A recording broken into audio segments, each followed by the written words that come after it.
picture descriptions ပုံတရုပ်ပြတဲ့ဟာလေးပေါ့နော် This is a beautiful day in the park ဒီနေ့ရတဲ့ပန်းချံထဲမှာတာယာလာပါတဲ့နေ့လေးတစ်နေ့ဖြစ်ပါတယ်တဲ့ The weather is sunny and nice ဒီဟာဒီဥတုကတာယာတယ်ပြီးတော့နေလဲတာတယ်ပေါ့နော် I can see an ice cream cart ice cream cart ဆိုတာဒီ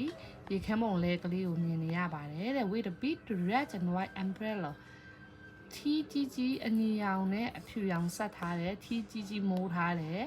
ဒီရေခဲမုံလဲကလေးကိုမြင်နေရပါတယ်တဲ့ A man is selling ice cream ဒီလူကြီးကရေခဲမုံကိုရောင်းနေပါတယ်ပေါ့နော် He is wearing a green apron သူကအစိမ်းရောင် apron ကိုဝတ်ထားပါတယ် and holding a big chocolate and strawberry ice cream cones သူကလက်ထဲမှာ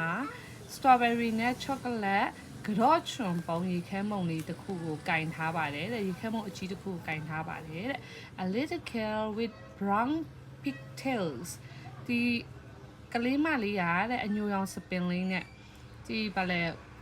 ကျက်စမီလို့တော့မခေါ်ပါတော့ဒီနှစ်ဖက်ခွစီးထားတဲ့စပင်စီးထားတဲ့ကောင်မလေးကတဲ့ is buying ice cream တဲ့ကောင်မလေးကဘာလုပ်နေလဲဆိုရင်ရေခဲမုံဝယ်နေတယ် She is wearing a pink dress သူမကပန်းရောင်ကာဝန်လေးဝတ်ထားပါတယ် and holding some money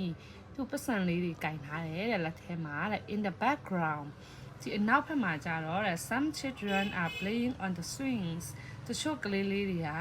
short or ဒန်းပေါ်မှာစော့နေကြတယ် swing ဒန်းပေါ်မှာကစားနေကြတယ်တဲ့ there are many colorful flowers on the grass ဒီမြက်ခင်းပြင်ပေါ်မှာပန်းရောင်ဆောင်လေးတွေအများကြီးရှိပါတယ်တဲ့ everyone is very happy ဒီထဲမှာရှိရပုံထဲမှာရှိရလူတွေအားလုံးကပျော်ရွှင်နေကြပါတယ်